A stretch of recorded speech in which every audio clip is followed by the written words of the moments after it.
Welcome to my channel, Northwest Elite Spirit.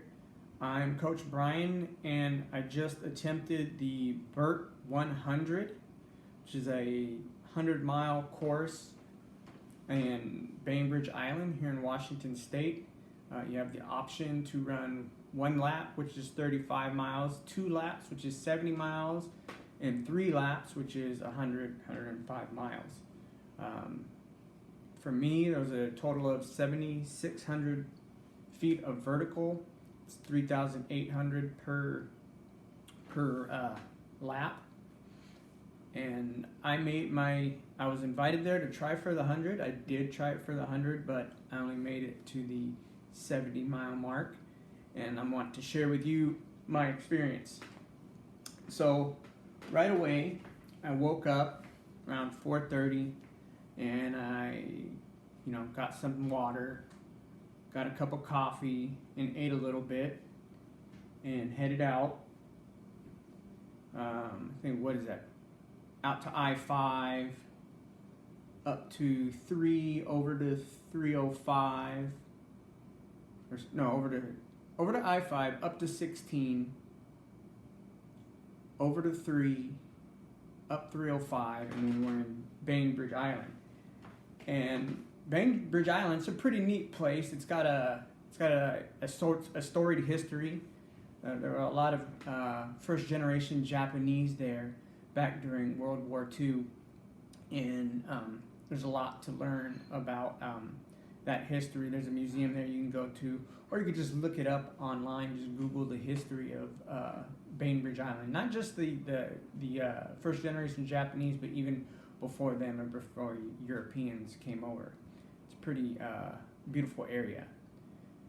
So pull into Battle Point Park.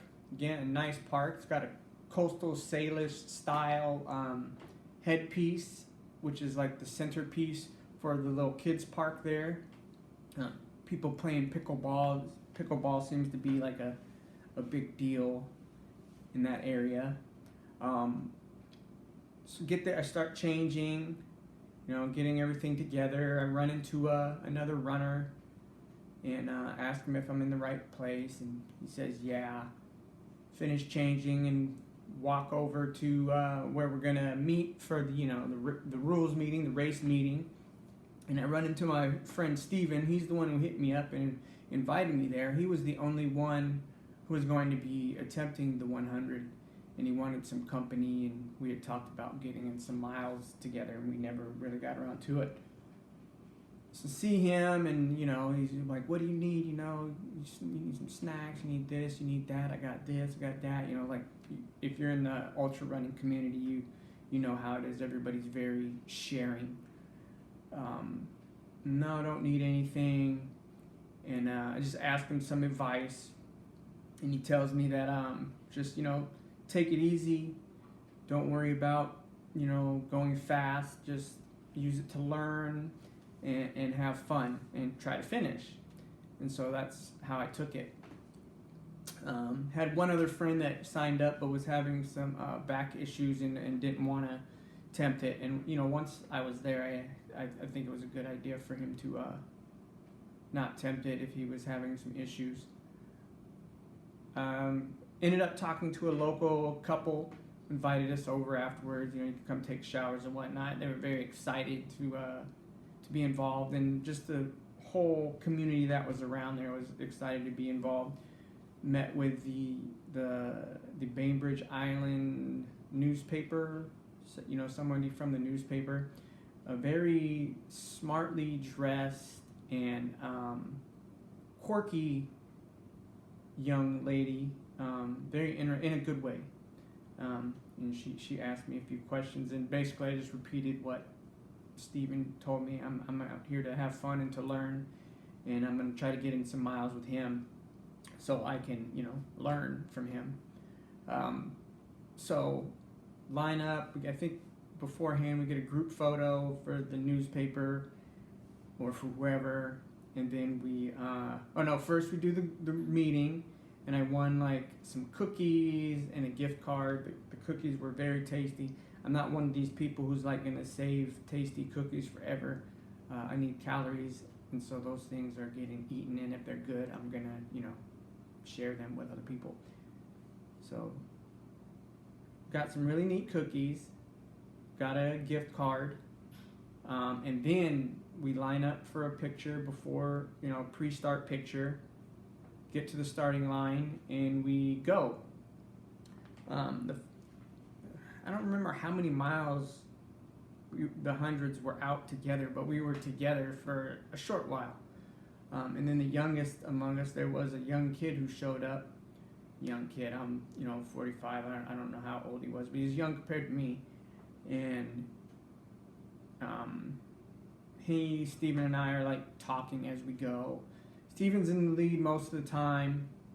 I don't think they saw it, but like there was a time when I was bringing up the back and I tripped, and if you would have saw me, it would have looked like I was like chasing a marble down a rocky mountain path. My hands were like near the ground, and I was hunched over, and I wasn't trying to catch like a marble or a rock or anything. I was trying to catch my balance. I was literally like out of control. Came down on both hands. It felt like pretty hard, but I absorbed the impact pretty well. Nothing was hurt or even felt tweaked, so I just basically kept going without missing much of a beat, which I was happy for, except for having stubbed my toe. I think that was the beginning of the tightness in the band around the top of my ankle, where the top of your foot meets your shin. After that first stub toe that sent me almost sprawling, I really took note that you have to pick your feet up high here, and I began doing that, though I still did stub my toe a couple more times. It's always my right foot. I rarely ever stub my left foot, so it's got to be something that's my issue, not like chance or luck or anything like that. But I took note, and I started running like Zatoichi style, the blind swordsman, who's somebody I've been taking a lot of a character I've been taking a lot of inspiration from lately. And I call it step on a crack, break your mother's back style. So my feet are coming up very high and like probing. So we're cruising along, and I think it was the young kid and I, we get out ahead of Steven a little bit after a while, and the kid takes off. Steven catches up with me and mentions, oh, he's taken off. Yep, he's taken off. And then Steven also pulls ahead, and it's just me. I don't mean like just me, like there's still like the shorter distance. There's people who were attempting one lap. Nobody was there to attempt 2 laps.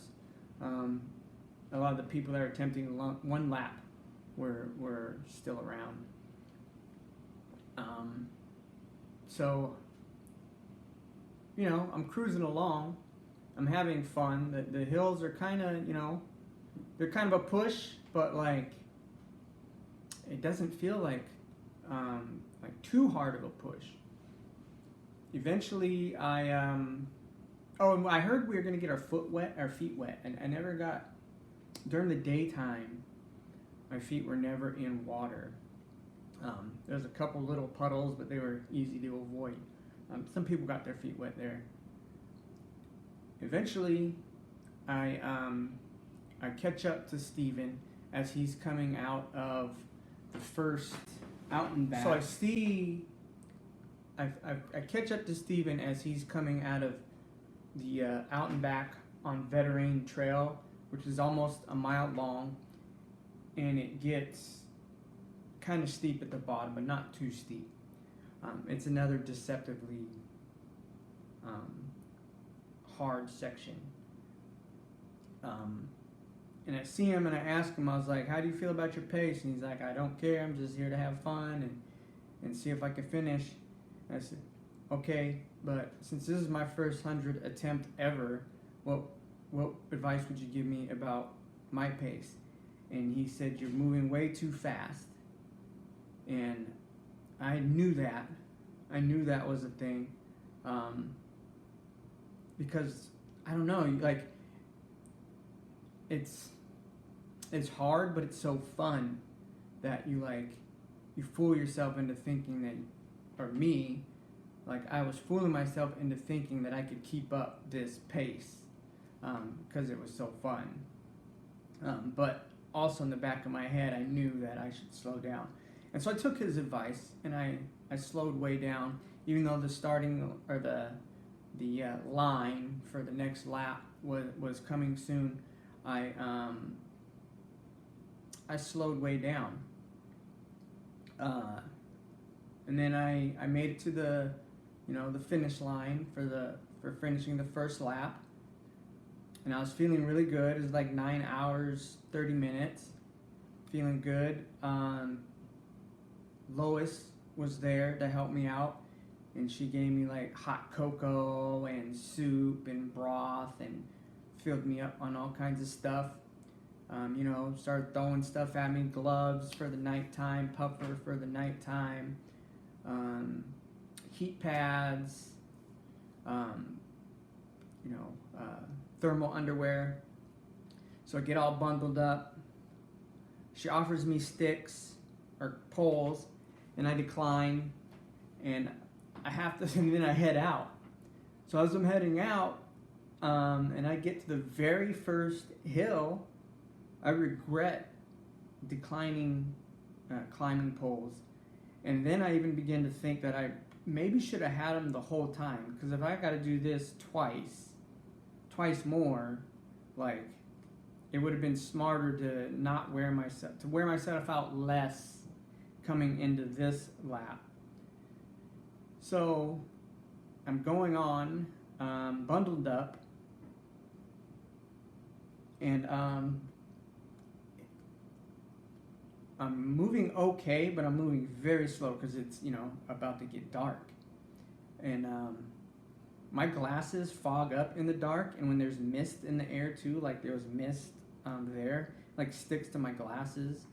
And so I took my glasses off and stuck them in my pocket and just, went on some more Zatoichi inspiration where he's a blind person, and he's always in all kinds of travels, having all kinds of adventures, and step on a crack, break your mother's back style walking. It's always dark for him, so that's what I did. And I did trip way less. I just went way slower. It's funny too because after I got home, I was listening to an audiobook, Carlos Castaneda, Journey to Its Land, and Don Juan, when he's teaching Carlos about power, he's telling him like he has to be able to run at night, and it's basically the same, picking your feet way up as you move. But the problem with that for me right now is it gets tiring because I'm not used to running like that. So, but that's what I was doing. I was running at night, almost blind, Zatoichi style, even with my headlamp on. And speaking of headlamp, so I'm moving good, and I'm warm. I'm surprisingly warm. Like I can see my breath, but I'm warm, very warm, and but like not too warm, like comfortable. And I'm sweating a little bit, and I start thinking to myself, man, if I'm sweating like this and it's cold, this is going to be a problem if I have to stop for too long. And not soon after, my warning light for my headlamp, like shows you that the batteries are gonna die. I'm like, okay, have to stop and change batteries. Stop to change batteries. I don't want to use my phone as another light source to light the battery case so I can see what I'm doing, because I don't want to kill battery on my phone. So as I'm taking the battery case apart, I'm again Zatoichi. I'm feeling the nub for the battery. I'm like, okay, this one's up, this nub's down, this nub is up, and so I just in the dark feel the batteries for the nubs, and I put them in the case and get it, and it worked, and it went fast, and that was great. I did notice though that little moment of stopping, I began to shiver, and I hadn't been stopped for long. But, got up and got moving, shivered for a little while, but got warm again very fast. The mist, so like, it didn't seem that wet during the daytime. It seemed to get wetter at night, even though there was no rain, not even a drizzle. And I think the mist, like, soaks everything, the ground, the plants next to you. And so I think that's where a lot of the water at night came from. I remember at the meeting, Chris said that your feet will get wet. My shoes got wet. My feet did not get wet. Shout out Vivo Barefoot Tracker ESCs. Those things are dope. And in the daytime, I missed all the wet spots. But at the nighttime, I hit wet spots. And my feet didn't get wet one time. Found a walking stick, because I felt I needed it, and I was like praying for a walking stick, and it looks like somebody left one, at a junction, like just the stick they picked up out of the woods. And so I started using that, and that thing was awesome. I had to switch hands, because it's heavy, and though I'm strong, like I know I don't want mechanical breakdown on that side, so I switch and I go to the left, and that was great. Awkward at first because I'm not used to using my left so much, but you get better at it. But it was blowing out my shoulder the first couple times I tried it. So I had to switch back to the right and go back to the left. And eventually it got easier to figure out how to work that left side. Again, wishing I had 2 poles for digging in support. So I'm moving along very slowly. There's like owls. You can hear owls out there, and you can hear coyotes and other things like out in the woods. But you can hear the seals out in the water.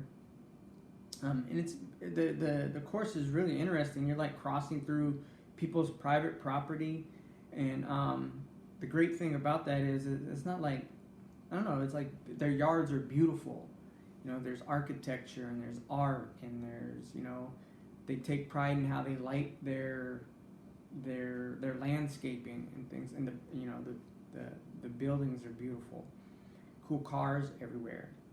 So even when you're having to cut through somebody's yard, it's beautiful. The terrain is rugged, but fun. So I come back around. Most of the night, it took me twice as long to run the second lap as it did the first lap. But there wasn't a whole lot of action that second lap, other than like stopping to check my navigation and picking my feet up. That was the majority of it. So come back around to Veterane Trail, and I'm heading down that, and I run into one of the BURT team members. Now, we gave them our phone numbers, but they didn't know that I don't carry a cell phone with me like out into the world that you can like call me on. I use it for Gaia and Strava, and that's about it. Little distraction here and there when I have Wi-Fi. So I ran into him, and I'm like, no, I'm good. I'm gonna keep going. I wondered to him, like, would I still get a medal for the 100 if I or the buckle if I finished 100? He said, yeah. At that point, I still kind of felt like, I might be able to go again.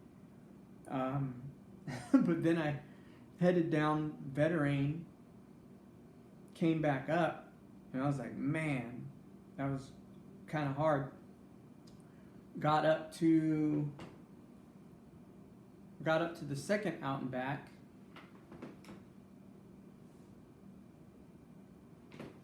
Got to Westwood Shore Trail and headed down that, and that's a shorter one, but the drop off at the bottom is steep. Both of them have steep, tips, but this one a way steeper tip, short and steep. And I was looking at it and was like, man, I don't want to do that. Like, but if I go slow, I can do it. So I went slow, tapped the turnaround sign with my walking stick, and turned around and slugged it up the hill. And then I knew that, like, this is my last lap. Coming out of there and, again, slugged it.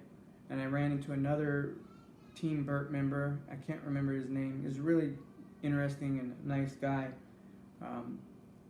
And we, chopped it up about, like, demographics in Bainbridge Island and the things they're doing and things the Trail Association is doing and how they got these private properties to go in on this, and learned about him and his team, and I decided that, and they have a good team, like the BURT team is a good team, and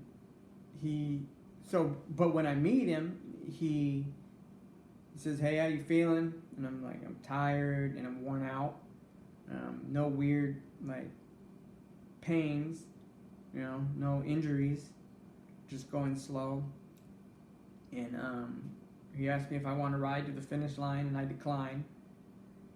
And he said, well, do you mind if I join you?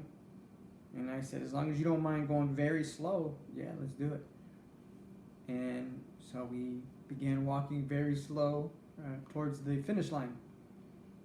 A couple miles, maybe a few miles before the finish line, Lois joined us and walked us in, and he and her ended up ahead of me. And Lois can talk a lot. If anybody knows Lois, she talks a lot, and she's just talking this guy's ear off, and I'm bringing up the back, just cracking up, like to the point where I bet they could hear me cracking up at it.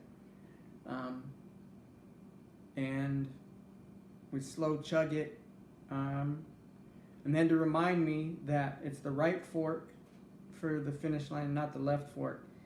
The trail for the 3 laps goes like this, and the first time around I went like this. So this time I go to the right place, and I'm approaching the finish line, but there's no like marker for an official finish line. And I yell out, where's the official finish line? And Steven yells back, the tree. And I'm like, oh, that's old school. And he gets a big old smile on his face. He's like, that's old school. Cross the finish line, congratulations, getting dapped, getting hugs, taking pictures, and talking to some locals again. That first couple from the beginning was there waiting for me when I finished, which is great. Steven presented me with my prize, which is great. He didn't finish. He had some old injury issues that he was dealing with it flared back up, and he was unable to finish. Man, this course is sneaky in so many ways. The elevation changes are so weird and sporadic that it makes it fun, and you get kind of sucked into that fun, and you don't realize how hard you're going. Also, like, even if you were to like look at it, it doesn't look that hard. If you're like looking at an elevation chart, you're like, oh, that doesn't look, but it's hard. The course at night is different. It gets so dark there that it's like a whole new course. Of course, you retain some of that information from the day, but the course is so much different at night and slower. For me, it was. And then, like, of course, with these ultras, like, time is a slippery thing too. So there's like, you're out there desolate and alone, and time becomes almost non-existent. And so again, you get kind of in this world where things are tricky. I was very warm until I stopped. So again, it was deceptive, like, because you're pumping hard to get up and over all these, inclines and declines. You're working, but as soon as you stop, you realize how cold it really gets there. And the land changed in that during the day it wasn't as wet as it was at night. So there's way more puddles, and that was tricky too. The navigation, there is a lot of navigation to do. They did a good job on marking the course. I'd ask for more reflection next time around on their course markers, but they did an overall good job on course marking. So after I finished, I told Lois I was going to take an hour-long nap and then get up and hang out and eat, and so I did that. I took an hour-long nap. She woke me up, I changed, she fed me all kinds of goodies, and we drove home. The BURT team is good. They really geek out on running, it seems. They were organized and knowledgeable and friendly, and they seemed to really connect with the community, and you could feel that when you showed up to the race. I would give this race a 9 out of 10. I am an inexperienced runner, but I like to have fun, and this race was fun. It is a hard race, so for you ultra runners out there that want to try something hard, I would suggest. I think that about sums it up. If you have any questions, you can ask in the comments, and I'll get back to you. If you found this video interesting or informative, give me a like, subscribe so you can get more of this content.